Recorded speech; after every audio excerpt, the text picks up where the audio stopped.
Assalamualaikum warahmatullahi wabarakatuh. Waalaikumsalam warahmatullahi wabarakatuh. Iya Pak, ini kami dari Universitas Airlangga, sehubungan dengan mata kuliah Kepemimpinan Manajemen Organisasi untuk ujian tengah semester kami, yakni mewawancari salah satu pemimpin. Sebelumnya perkenalkan, saya Yusan Aisyah dengan NIM 010 dan ada rekan saya Saida dengan NIM 001, Cecilia dengan NIM 006, Jania dengan NIM 057, dan Dian dengan NIM 020. Sekiranya mungkin dari Pak Eki bisa memperkenalkan diri. Baik, Assalamualaikum warahmatullahi wabarakatuh. Salam sejahtera untuk kita semua. Ya, selamat sore. Mohon maaf kalau bisa nyamperin adik-adik ya di sore hari ini karena siang tadi masih ada beberapa agenda yang saya lakukan. Perkenalkan, nama saya Edi Suartoyo. Ada beberapa orang yang memanggil nama saya Suhar, ada yang memanggil nama Lengki, ada yang macam-macam panggilan saya. Ya, saya adalah CEO dari PT Kripto Solusi Indonesia yang berdiri dari tahun 2014 pada PT dan sejak 2003 dan menjadi CV Kripto Solusi Indonesia. Nah, itu dari saya. Nah, kita bergerak di bidang IT solution. Yang pertama di ICT infrastructure, ya. Yang kedua di software development, yang ketiga di IoT dan AI, dan yang keempat adalah di ICT konsultan. Itu 4 bagian besar yang kami kerjakan saat ini. Nah, kemudian untuk pelanggan kami di PT Kripto Solusi Indonesia itu terdiri dari beberapa sektor, ya. Ada yang government, education, higher education kayak UNER, ITS, dan beberapa kampus lainnya. Kemudian ada di manufacturing seperti di beberapa BUMN dan perusahaan swasta yang lain yang kami tangani saat ini. Kemudian di services ya, di seperti hotel, kemudian rumah sakit dan lain-lain. Itu yang pelanggan kami yang tersebar di seluruh Indonesia. Alhamdulillah di seluruh Indonesia, dari mulai Sumatera sampai ke Nusa Tenggara Timur, Papua belum. Papua sudah ada juga. Nah, ke depan kita berharap kita bisa berkiprah lebih besar lagi di dunia internasional, bukan hanya di Indonesia. Yang kita berharap ke arah sana. Kemudian itu sudah atau ada yang mau ditanyakan? Sekiranya mungkin mau sedikit tanya-tanya gitu Pak. Oke. Saya lanjutkan sedikit supaya adik bisa memahami lebih jauh background kami ya. Nah, terus setelah di beberapa field tadi kami juga berpegang pada core value yang kami miliki, yaitu inovasi, kolaborasi, dan berbagi. Itu core value kami. Jadi kami berpikir bahwa kita tertinggal karena kita tidak inovatif, maka kita perlu melakukan inovasi secara terus-menerus. Ya. Kita punya inovasi, tapi kita tidak berkolaborasi juga, kita tidak ada manfaatnya. Kita sudah melakukan inovasi, kemudian kita berkolaborasi, tapi tidak ada yang kita bagi juga, kita tidak ada manfaat sebagai manusia. Maka kami menggabungkan 3 value tadi, 3 core value kami di dalam perusahaan kami, yaitu inovasi, kolaborasi, dan berbagi. Nah, itu core value kami. Saya rasa perkenalannya cukup, mungkin kalau ada yang ditanyakan, silakan ada ditanyakan ya, kalau ada yang bisa saya jawab. Terima kasih. Ya, terima kasih Pak terkait dengan perkenalannya dari PT Kripto Solusi Indonesia. Mungkin selanjutnya bisa dilanjutkan beberapa pertanyaan dari teman-teman saya. Saya tidak masuk Pak Edi. Sebelumnya perkenalkan nama saya Jania, saya berangkat dari. Sorry, feedback suaranya terus kecil ya? Oh iya, kalau sekarang sudah terdengar belum ya Pak? Halo, tes. Coba tes. Ya, yang lain nggak clear berarti ya, soalnya kedengarannya Mbak Jania ya? Halo, tes. Kalau saya kedengaran ya. Oke, tes lain. Oke. Jadi mungkin buat mengawali sesi pertanyaannya, mungkin dari Pak Edi sendiri bisa mendefinisikan peran komunikasi dalam kepemimpinan yang sudah berjalankan di Kripto Solusi Indonesia. Oke. Komunikasi itu satu hal yang sangat penting ya. Saya seringkali bicarakan bahwa sesuatu itu bisa bermakna baik, bisa bermakna negatif, tergantung cara kita mengkomunikasikannya. Ya. Ibaratnya komunikasi adalah bungkus dari sesuatu yang kita presentasikan. Kalau seandainya sesuatu yang jelek kita bungkus dengan komunikasi yang baik juga orang akan menerima menjadi bisa welcome meskipun setelah tahu isinya jelek, tapi first impression di komunikasi itu penting. Nah, tips dari saya untuk beberapa kalau karyawan kita di sini ya, selalu saya terapkan bahwa ada 1000 orang 1000 cara kita berkomunikasi. Kita tidak bisa menerapkan komunikasi kita dengan gaya kita ke semua orang. Contoh sederhana misalkan kalau kita berkomunikasi dengan orang yang lebih tua kita harus lebih hormat, ya. Kita berkomunikasi yang setara sebaya ya, kita berkomunikasi dengan bahasa kaum dan lain-lain. Itu contoh sederhana. Jadi kalau mungkin yang ini paham, jadi kita harus berbicara dengan bahasa kaumnya. Itu teknik berkomunikasi dasar menurut saya. Saya berkomunikasi tapi selama ini saya menerapkan itu. Jadi kalau kita menjauh, kalau misalkan kita berbicara dengan orang yang SDM-nya rendah misalkan, jadi kita harus menyesuaikan frekuensinya dalam komunikasinya. Kita nggak bisa dong ngomong dengan pakai bahasa ilmiah atau pakai mungkin ketemu dengan mereka. Nah itu salah satu tekniknya. Jadi kita harus tahu siapa yang kita ajak berkomunikasi. Maka ini dari fakultas apa? Sistem informasi. Prodinya. Ya, sistem informasi buat fakultasnya saya dan teknologi. Sistem informasi kan? Nah, ya. Oke. Di dalam sistem informasi itu kan ada yang namanya ketika kalian membuat software, ya ada requirement gathering. Ya. Ketika kalian melakukan requirement gathering, itu kita akan berkomunikasi dengan mulai top management sampai dengan bagian support worker atau orang yang paling bawah pekerja biasa.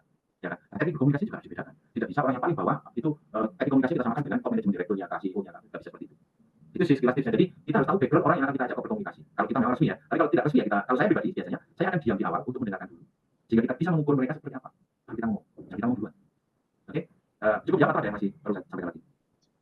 Ini pertanyaan sudah cukup banyak Pak. Mungkin selanjutnya pertanyaan dari saya tentang Pak Edi sendiri gaya komunikasi seperti apa yang ditetapkan dalam sebagai CEO dan dari Solusi Indonesia. Saya ulang pertanyaannya ya, karena nggak jelas mungkin karena saya kapan jadi ketutup. Saya tergantung pertanyaannya gaya komunikasi seperti apa yang diterapkan gitu ya. Yang pertama tadi saya akan mengetahui tahu background saya. Kalau di internal kami santai. Contoh saya pakai kaos. Nah sehari-hari saya begini, kecuali kalau mau ketemu dengan klien yang resmi itu saya perlu ganti pakaian. Tapi kalau tidak jelas pakai kaos seperti ini, rajin santai. Artinya saya ingin menunjukkan kepada orang-orang di sekitar saya bahwa saya santai saja berkomunikasi, tidak perlu formal. Gitu. Jadi lebih friendly di kantor kami. Karena kebanyakan di perusahaan IT itu juga nggak terlalu formal ya. Kamu sebenarnya kamu mau masuk kampus nggak juga apa-apa, yang penting target tercapai. Ini aja. Kamu nggak perlu pakai strategi sekali lah, kita pakai uniform, tapi nggak perlu setiap saat. Nah, yang saya tunjukkan. Jadi komunikasi itu bukan hanya verbal sebenarnya. Tapi komunikasi juga bisa kita tunjukkan dengan gaya kita. Oh orang ini sih oh orang ini santai. Akan terlihat dari gaya mungkin gaya berpakaiannya atau ya seperti apa lah kalian bisa menilai. Nah kalau di tempat kami terus terang kami tidak suka formal. Ya gaya komunikasi kami ya santai. Gitu. Karena kami beranggapan juga nggak tahu apakah ada jurnal atau riset yang mendukung atau tidak ya. Karena menurut saya dan kita terangkan bertahun-tahun, ketika kita tidak terlalu formal, kita lebih santai, itu semuanya akan lebih keluar ide, kreativitas, inovasi itu akan lebih keluar. Daripada kita terlalu formal yang akhirnya berdampak pada orang berbicara atas dasar ketakutan. Nah itu yang tidak kita inginkan. Kita santai seperti saudara, seperti family di sini, sehingga kita berharap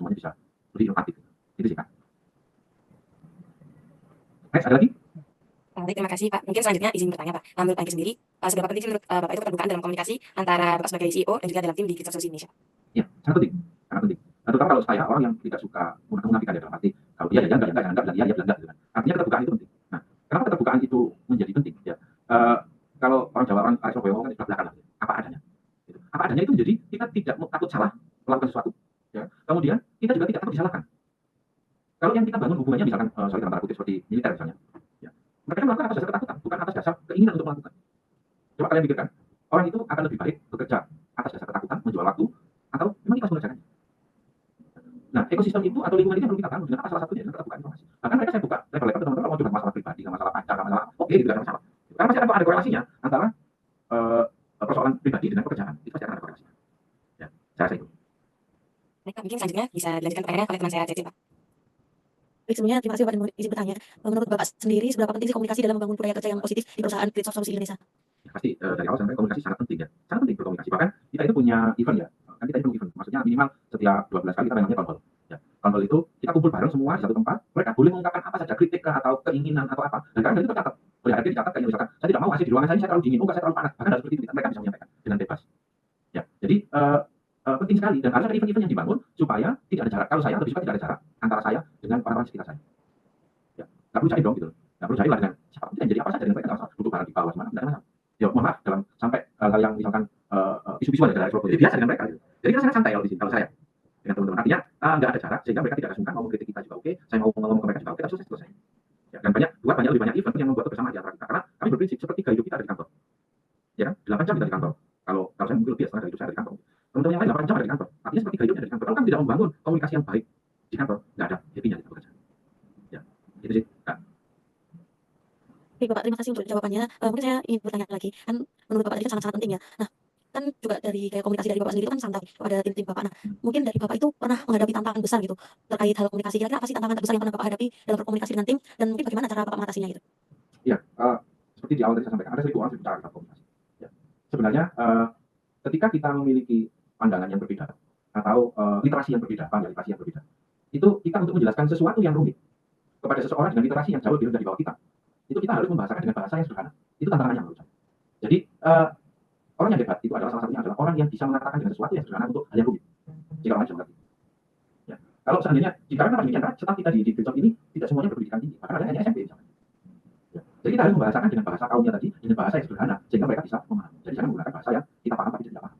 Kalau kita ingin menyampaikan sesuatu. Dan di awal jadilah pendengar yang baik sebelum kami berbicara. Ya. Nah, tantangannya di situ. Jadi semakin rentang antara literasi kita dan orang kita ada berkomunikasi itu semakin jauh, maka itu akan jadi tantangan. Dan kita harus bisa turun. Kalau seandainya kita ajak bicara literasinya jauh lebih banyak, lebih baik kita mendengarkan. Jadi kalau ada orang yang kita mendengarkan, suka learning dari mereka. Tapi kalau kita sama-sama, maka kita berdiskusi dengan mereka. Tapi kalau orang yang ada di bawah kita tadi, yang kita ajak komunikasi, kita merasa bahwa saya akan lebih sedikit daripada dia, maka kita sharing dan berdiskusi. Ya, ada lagi. Baik Bapak, terima kasih untuk jawabannya. Mungkin untuk pertanyaan selanjutnya akan disampaikan oleh teman saya. Baik Bapak, sebelumnya saya izin mengajukan pertanyaan karena ini kan berhubungan dengan teknologi. Lalu apakah ada teknologi atau mungkin platform yang digunakan untuk bisa membantu komunikasi dalam perusahaan Bapak?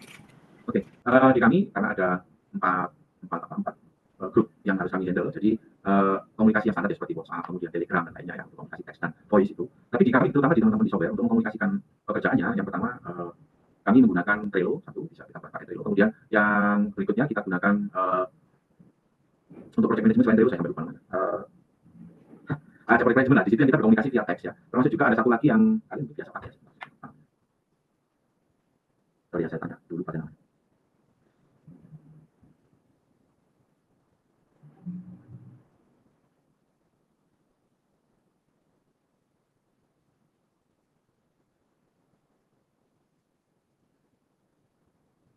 Ya, jadi kita punya beberapa tools yang kita pakai.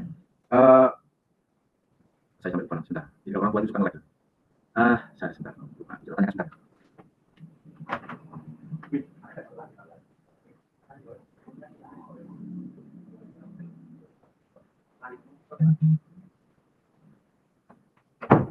Sorry, saya tanya dulu. Jadi kita pakai Discord yang untuk chat dan lain-lain ya di software untuk mengkomunikasikan hasil pekerjaan maupun pertanyaan apapun itu di Discord salah satunya. Kemudian untuk project manajemennya kita pakai Udo ya yang free kemudian kita custom. Jadi selain Trello Udo itu karena di kami ini untuk software developernya kita sudah mengadopsi Scrum ya. Jadi itu sudah menggunakan Scrum untuk metodologi pengembangan software. Jadi mau tidak mau kita sudah harus menggunakan project management yang baik. Nah di dalam Scrum itu juga membantu kita berkomunikasi dengan pacar-pacar Scrum. Salah satunya step akhir secara meeting. Nah, itu meeting itu di pagi hari sebelum mulai pekerjaan, ada meeting 5 menit, 10 menit, nggak perlu lama-lama. Kemudian nanti ada sprint retrospective ya. Itu yang upacara-upacara di Scrum itu. Jadi setiap kali sprint selesai harus ada pertanggungjawaban. Jadi juga cara satu teknik komunikasi bisa dibangun sehingga kita menjadi agile gitu ya. Jadi jangan pakai yang model-model lama metode pengembangannya kalau tadi sobat. Oke, saya rasa itu. Sorry kalau ada yang lupa tadi. Baik Bapak, terima kasih untuk pertanyaan selanjutnya mungkin akan ditanyakan oleh teman saya. Baik, saya akan lanjutkan. Ini suara saya terdengar ya, Pak? Ya, alhamdulillah terdengar dengan Oh ya, jelas. baik. Ya, Pak. Jadi misalnya dalam suatu proyek itu terdapat kendala komunikasi antara tim pengembang dan tim manajemen proyek yang menyebabkan perbedaan pemahaman terkait spesifikasi produknya. Yang di mana hal ini bahkan bisa berpotensi menyebabkan keterlambatan dalam pengiriman solusi kepada klien. Pertanyaannya, strategi apa yang dilakukan Pak Hengki untuk meningkatkan koordinasi antara tim pengembang dan tim manajemen proyek agar kesalahpahaman ini dapat diminimalkan? Sudah, Pak. Oke. Jadi tadi saya sampaikan kita pakai Scrum. Di Scrum itu kan ada beberapa bagian ya. Salah satunya Scrum Master, ada Product Owner gitu ya. Di Scrum itu Scrum Master harus menjadi barrier atau pemisah antara user, Product Owner ya dengan developer.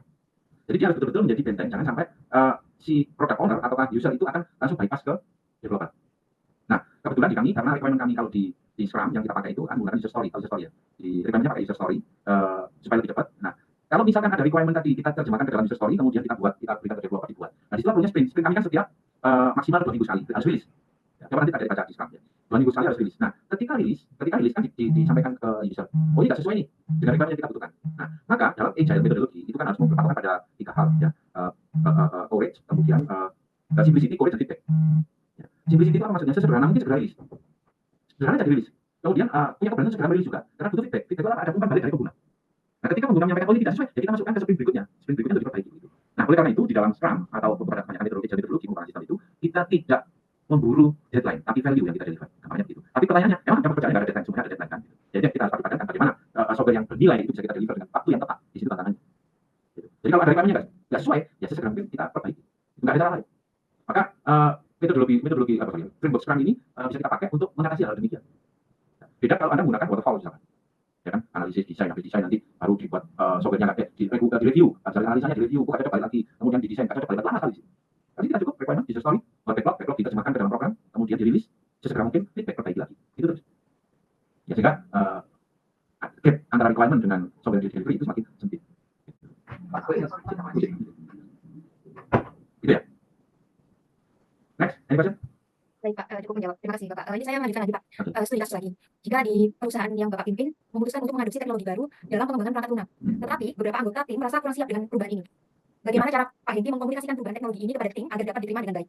Oke, nah, terima kasih. Pertanyaan baik. Maka tadi saya sampaikan, core value kita itu yang pertama adalah inovasi, yang kedua kolaborasi, dan yang ketiga berbagi. Dari awal setiap individu yang masuk ke sini itu sudah harus menyadari pentingnya inovasi. Sudah harus di-brainwash bahwa kita nggak mungkin diam, kita harus berinovasi terus. Nah, sebagai gambaran begini, kalau hari ini kami menggunakan Golang untuk backend dan frontend kami di software itu kita menggunakan Vue.js ya, kalau di web. Sebelum Golang apa yang kami pakai? Node.js. Sebelum Node.js kami pakai apa? Java. Sebelum Java apa yang kami pakai? PHP. Sebelum PHP kami pakai apa? Visual Studio Code atau apa? Banyak di belakang kami. Nah, barisan parameter kami yang kita gunakan sebelumnya. Tapi apakah kita nggak mau move on ke depan? Karena teknologi yang lebih baik harus kita pakai. Nah, pertanyaannya adalah bagaimana transisinya itu. Transisi misalkan gambar tadi dari bahasa programannya katakan dari Java ke Golang. Ya kita lakukan training kepada karyawan, developer. Training dulu sampai siap, oke kita pilot project dulu. Tidak semuanya orang pindah ke Golang. Ada sebagian yang masih pegang Java atau JS, yang sebagian pegang Golang. Kalau sudah baru semua bermigrasi ke situ. Apakah ke depan kita akan pindah lagi ke yang lain? Ya nggak mungkin, kita pasti akan terus mengikuti perkembangan. Kamu mungkin dong seorang setua saya misalkan harus masih pakai COBOL zaman dulu. Ya kan kalau kita nggak move on. Maka kalian yang bergerak di bidang IT, ya jangan pernah lelah untuk belajar. Sampai setua saya pun tetap belajar. Sampai hari ini. Ya. Kapan berakhirnya nanti sampai di yang lain kita harus selesai belajar. Itu ya. Baik, Bapak. Terima kasih banyak Pak atas jawabannya. Cukup menjawab, sangat menjawab. Ini mungkin saya kembalikan lagi ke teman saya, Pak.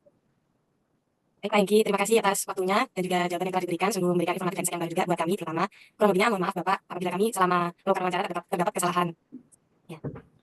Sudah, baik. Terima kasih adik-adik semua waktunya. Saya sangat senang untuk sedikit berbagi dengan adik-adik semuanya. Semangat belajar dan jangan pernah lelah untuk belajar terus belajar. Terima kasih. Assalamualaikum warahmatullahi wabarakatuh. Selamat sore, semangat semuanya ya. Waalaikumsalam. Terima Terima kasih, kasih, Pak Pak Hengki. Hengki. Ya, itu ya. Iya Pak, terima kasih Pak.